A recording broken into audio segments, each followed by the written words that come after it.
Presiden Joko Widodo meminta agar penanganan polusi udara di wilayah Jabodetabek dilakukan berbasis pada kesehatan masyarakat.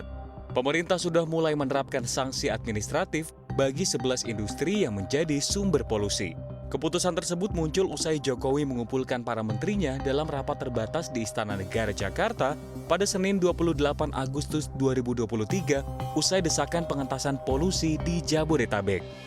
Sanksi administrasi dijatuhkan sebagai tindak lanjut penegakan hukum melalui pengerahan 100 anggota tim menuju 351 industri. Termasuk di dalamnya adalah perusahaan pembangkit listrik tenaga uap dan pembangkit listrik tenaga diesel yang diduga sebagai sumber pencemar udara. Adapun sebanyak 11 industri yang diberikan sanksi administrasi itu bergerak di bidang stockpile batubara, peleburan logam, pabrik kertas, dan arang.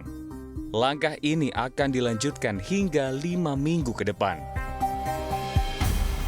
Semua KL diminta untuk tegas dalam langkah, dalam kebijakan, dalam langkah, dan dalam operasi lapangan. Ini tentu pada konteks Kementerian LHK terkait dengan penegakan hukum terhadap sumber-sumber pencemaran, terutama dari industri pembangkit listrik dan lain-lain, dan juga uji untuk emisi kendaraan yang harus ketat.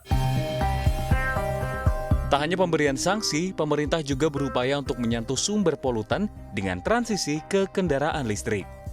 Untuk itu, PJ Gubernur DKI Jakarta Heru Budi Hartono turut mengajak pemerintah daerah sekitar Jakarta untuk membeli kendaraan listrik seperti DKI Jakarta yang telah menerapkan kendaraan listrik untuk Transjakarta.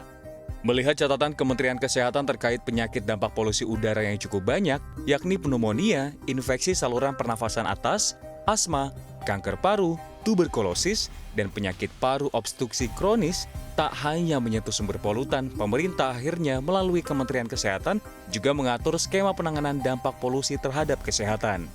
Mulai dari mengupayakan pemberian informasi bagi warga akan bahayanya polusi, pemberian edukasi lanjutan bagi nakes di Puskesmas dan RS di Jabodetabek, hingga rekomendasi penggunaan masker KF94 atau KN95 yang efisien untuk menahan particulate matters atau PM2,5.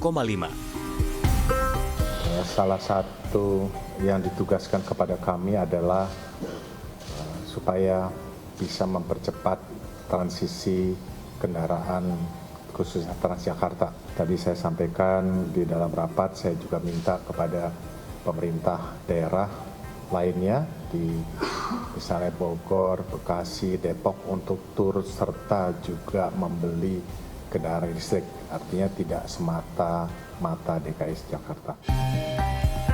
Ya, berbagai upaya untuk mengatasi polusi udara yang kini dilakukan harusnya telah dilakukan pemerintah sejak lama. Jangan sampai keseriusan pemerintah kali ini hanya sebatas kebakaran jenggot semata dan malah tak berlangsung lama. Tim Liputan CNBC Indonesia.